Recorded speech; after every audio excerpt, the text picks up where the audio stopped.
नमस्कार विद्यार्थी मित्रांनो, मी Ruchita Surve. Textbook super coaching मध्ये सगळ्यांचे खूप खूप स्वागत आहे. मित्रांनो, नगर परिषदेची ऍड ही एप्रिल किंवा मे मध्ये येऊ शकते. ओके, पण ही ऍड येण्यापूर्वी आपल्याला काही बेसिक गोष्टींची माहिती असणं गरजेचं आहे. ठीक आहे, ऍड एप्रिल मध्ये येऊ किंवा पुढे येऊ. ओके, पण आतापासून आपल्याला अभ्यासाला लागणं फार गरजेचं आहे. कारण कुठलीही परीक्षा देत असताना नोटिफिकेशन आल्यावरती अभ्यासाला लागणं आणि आधी अभ्यास करून ठेवणं यामध्ये फरक काय असतो आधी ते समजून घेऊया. ज्या वेळेला कुठलीही परीक्षेचं नोटिफिकेशन येतंय आणि त्याची जी एक्झाम होते त्यामध्ये खूप कमी कालावधी असतो. जर तुम्ही नव्याने अभ्यासाची सुरुवात करत असाल तर या कालावधीमध्ये सगळे सब्जेक्ट समजून घेणं, सिलेबस समजून घेणं, पीवायक्यूचा अभ्यास करणं आणि रिव्हिजन करणं याचा खूप मोठा डोंगर आपल्या समोर उभा असतो. पण हेच कार्य जर आपण आधीपासून सुरुवात केलेली असेल किंवा त्याला टप्प्यामध्ये पूर्ण केलेलं असेल, तर ते व्यवस्थितरित्या पूर्ण होतं. तुम्ही सेल्फ स्टडी करत असाल अथवा तुम्ही कुठल्याही बॅचेस जसं की सुपरपास जरी तुम्ही घेतलेलं असेल, ठीक आहे, दोघंही विद्यार्थ्यांसाठीचं आजचं सेशन असणार आहे. ठीक आहे. आता ह्या व्हिडिओ बनवण्याच्या मागचं पर्पज हा एकच आहे, की कुठल्याही परीक्षेचा अभ्यास करत असताना त्या परीक्षेबद्दल संपूर्ण माहिती आपल्याकडे असणं गरजेचं आहे. आणि टेक्स्टबुक सुपर कोचिंगचं आपलं हे जे YouTube चॅनल आहे, त्यावरती सगळ्या अपडेट्स तर आम्ही तुम्हाला देतच असतो. पण परीक्षेसाठी ओके, योग्य पद्धतीने रिझल्ट काढण्याचा मार्ग काय आहे, ओके, हे देखील तुम्हाला गाईडन्स मिळत असतो. मग मित्रांनो, सिलेक्शनची तयारी तुम्ही करतच आहात आणि लक्षात ठेवा, जर तुमचं कुठल्याही परीक्षेमध्ये सिलेक्शन झालं आणि जर तुम्ही रुचा 03 हा कोड वापरलेला असेल, तर टेक्स्टबुक सुपर कोचिंग मार्फत तुम्हाला तिथे रिफंड देखील देण्यात येणार आहे. ठीक आहे. आता आजचा जो आपण व्हिडिओ घेत आहोत, तो असणार आहे आपला ओके सिलेबस बद्दल. नगर परिषदेचे जे वेगवेगळी पदं आहेत, काही पदं ही एम-पी-एस-सी मार्फत परीक्षा घेतली जाणार आहे आणि काही पदांची परीक्षा जी असणार आहे ती टी-सी-एस किंवा आय-बी-पी-एस मार्फत होणार आहे. जनरली टी-सी-एस घेऊ शकते. आता इन शॉर्ट मी अगदी कॉमनली तुम्हाला सांगणार आहे, की नगर परिषदेसाठी बेसिक सिलेबस काय असायला पाहिजे. ओके.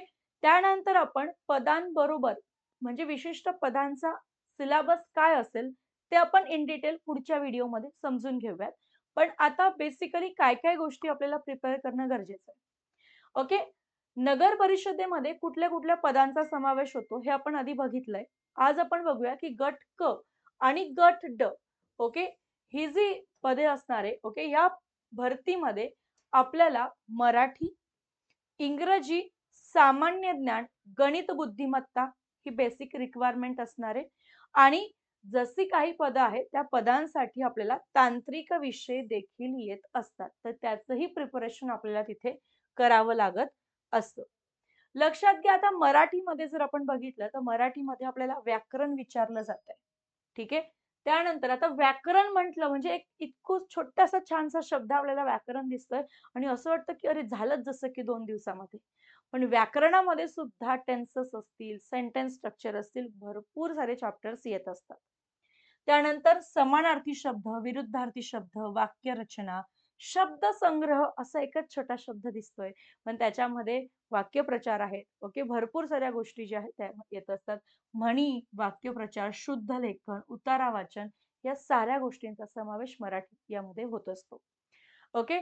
टेक्स्टबुक सुपर कोचिंग वरती आपल्या ज्या सुपर पासमध्ये बॅचेस चालू आहेत, त्यामध्ये तुम्हाला मराठी सब्जेक्ट त्या बॅचेसमध्ये मिळणारच आहे. पण जर तुम्ही सेल्फ स्टडी करत असाल, तर कुठलंही रेफरन्स तुम्ही घेऊ शकताय, जसं की मोरा वाळंबे. ओके. तर हे पुस्तक बेस्ट आहे. ते पुस्तक देखील तुम्ही रीड करू शकतात. हा शॉर्टमध्ये सिलेबस तुम्हाला सांगितलेला आहे. इन डिटेल सिलेबस तुम्हाला बॅचमध्ये मिळतो किंवा पुस्तकामध्ये रेफरन्सेसमध्ये मिळत असतो. मात्र कुठल्याही विषयाचा अभ्यास सिलेबस बघितल्यानंतर, अभ्यास केल्यानंतर पी-वाय-क्यूचं एनालिसिस करणं फार महत्त्वाचं असणार आहे.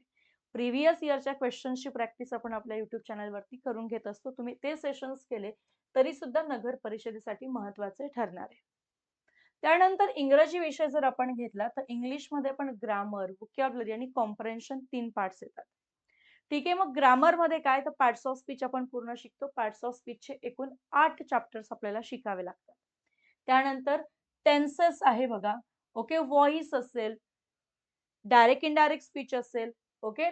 नंतर vocabulary, synonym, antonym, one word substitution, error detection, comprehension अगदी छोटा सिलेबस दिलाय, पण इन डिटेल सिलेबस मी तुम्हाला इंग्लिशचा नगर परिषदेचा समजावून सांगणार असेल. मग क्वेश्चन टॅग असेल, ठीक आहे, पॅराजंबल असेल, भरपूर साऱ्या गोष्टी याच्यामध्ये येत असतात. नंतर सामान्य ज्ञान, ओके, ज्याला आपण जनरल नॉलेज म्हणतो. आता ह्यामध्ये जर तुम्ही बघितलं तर याचा सिलेबस वास्ट, ठीक आहे, तो 1 महिन्यात 15 दिवसात पूर्ण होण्यासारखा नाहीच आहे. मुळात याच्या ट्रिक्स, टेक्निक्स देखील समजून घेणं फार गरजेचं असतं. आता हा सिलेबस खूप मोठा आहे, पण यातील काय इम्पोर्टंट आहे, हे देखील तज्ञ मार्गदर्शकाकडून जाणून घेणं गरजेचं आहे. ज्यामध्ये इतिहास, भूगोल, राज्यशास्त्र, इकॉनॉमिक्स, अर्थशास्त्र, विज्ञान, चालू घडामोडी, महाराष्ट्र विशेष माहिती, हे सगळं आपल्याला माहिती पाहिजे.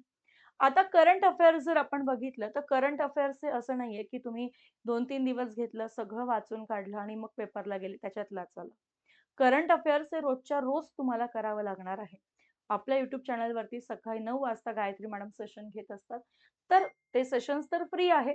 ते देखील तुम्ही अभ्यासले आतापासून तरी देखील चालणार आहे. येतंय लक्षात? त्याच्यामुळे करंट अफेअरचा स्टडी जो आहे तो करंटलीच झाला पाहिजे. म्हणजे रोजच्या रोजच झाला पाहिजे. ओके? येस. नंतर गणित आणि बुद्धिमत्ता जर आपण बघितलं, तर या गणित बुद्धिमत्तेमध्ये संख्या पद्धती, टक्केवारी, नफा-तोटा, वेळ काम, वेग अंतर, सरासरी, साधे व चक्रवाढ व्याज, ठीक आहे, श्रेणी, कोडी, कोडिंग, डिकोडिंग असे वेगवेगळे टॉपिक्स वरती आपल्याला प्रश्न जे आहेत ते विचारले जात असतात. आणि संगणक, ओके, ज्ञान ज्याला कम्प्युटर, म्हणजे काही पदांसाठी MSCIT कंपल्सरी आहे. काही पदांसाठी, ओके, हे कम्प्युटरचं नॉलेज असणं महत्वाचं आहे. मग त्याच्यामध्ये MS वर्ड आपल्याला आलं पाहिजे, MS एक्सेल माहिती पाहिजे, internet, basic computer, software, hardware, operating system. आता गट क आणि गट ड मध्ये वेगवेगळी पदे जी आहेत ती येत असतात आणि पदांनुसार अभ्यासक्रम जो आहे तो आपला ठरत असतो. मी जसं की मगाशी पण तुम्हाला सांगितलं की प्रत्येक पदासाठीचा अभ्यासक्रम काय आहे हे आपण त्या डिटेलमध्ये बघणारच आहोत. लक्षात घ्या, जसं की सिव्हिल इंजिनिअरिंग आपण जर बघितलं त्याच्यामध्ये बिल्डिंग कन्स्ट्रक्शन, इंजिनिअरिंग मेकॅनिक हे सगळं आपल्याला विचारलं जात असतं. इलेक्ट्रिकल इंजिनिअरिंग मध्ये इलेक्ट्रिकल सर्किट्स वरती आपल्याला अभ्यास करावा लागत असतो. अकाउंटंट म्हटलं तर बुक कीपिंग किंवा अकाउंट्स याच्यावरती आपल्याला प्रश्न विचारले जातात. आणि सॅनिटरी इन्स्पेक्टर असेल त्यासाठी वॉटर सप्लाय आणि सॅनिटेशन हे आपल्याला विचारलं जात असतं. ठीक आहे, तर ही जी पदे आहेत नगर परिषदेमध्ये नियमितपणे असतात असंही आपण इथे म्हटलंय. आता परीक्षा पॅटर्न सुद्धा वेगवेगळा असतो. ठीक आहे, म्हणजे सब्जेक्ट वाईज जर आपण क्वेश्चन बघितले तर प्रत्येक पदासाठीच वेगवेगळं असणार आहे. ओके, पण आपण कॉमनली बघूया की यामध्ये नगर परिषदेमध्ये एकूण 100 प्रश्न असतात. गुण 100 असणारे, वेळ किती असणार आहे 90 मिनिटे आणि MCQ असणार आहे तुमची परीक्षा. ठीक आहे, येस, जसे की तुम्हाला विषय परत इथे सांगितले, मराठी, इंग्लिश, जनरल स्टडीज आणि ऍप्टिट्यूड्स तुम्हाला लक्षात ठेवायचे. आता हे वेगळ्या पदांसाठी दिलंय, जसं की मराठीचे 10 प्रश्न, इंग्लिशचे 10 प्रश्न, जनरल स्टडीजचे 20 क्वेश्चन्स, ऍप्टिट्यूड आणि टेक्निकल असेल तर 60 प्रश्न. कधी कधी इथे आकडा 20-20 प्रश्नांचा असतो, पदानुसार असणारे 20-20-20. ओके, तर त्या पद्धतीने देखील आपल्याला प्रश्नांची संख्या दिलेली असते. तर पदाप्रमाणे आपल्याला तिथे काय दिलेलं असणार आहे, पदांप्रमाणे आपल्याला प्रश्न जे आहे प्रत्येक सब्जेक्ट वरती विचारले गेलेले असतात. मित्रांनो लक्षात घ्या, एकाच सबस्क्रिप्शन मधून तुम्ही 375 प्लस 375 प्लस परीक्षांची तयारी करू शकता. प्रत्येक एक्झाम साठी तुम्हाला कुठलीही नवीन बॅच घ्यायची गरज नाहीये. आता जर तुम्ही बॉम्बे हायकोर्टचा स्टडी करत असाल तर बॉम्बे हायकोर्टची रिव्हिजन बॅच आपली ऑलरेडी सुरू झालेली आहे. ओके, 26 एप्रिल पर्यंत तुम्ही त्याचा अभ्यास करा. त्याच्या पुढून तुम्ही नगर परिषदेचा अभ्यास अगदी डिटेलमध्ये त्याच सबस्क्रिप्शन मध्ये करू शकताय. कुठलीही बॅच घेण्यासाठी तुम्हाला रुचा 03 हा कोड यूज करायचा आहे.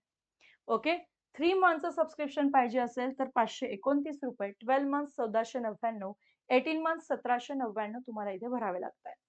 मित्रांनो, 1 रुपयामध्ये तुम्ही 2 दिवसांचं ट्रायल घेऊ शकताय. ओके, मात्र हे नंतर ऑटो पे होत असतं. जर तुम्हाला थांबवायचं असेल तर तुम्ही स्टॉप ऑटो पे इथे करू शकताय. ओके, चलो. सो अशाच प्रकारच्या अपडेट्ससाठी आपल्या चॅनलला सबस्क्राईब करायला विसरू नका. पुन्हा भेटूयात अशा एका नवीन व्हिडिओमध्ये. Thank you so much everyone.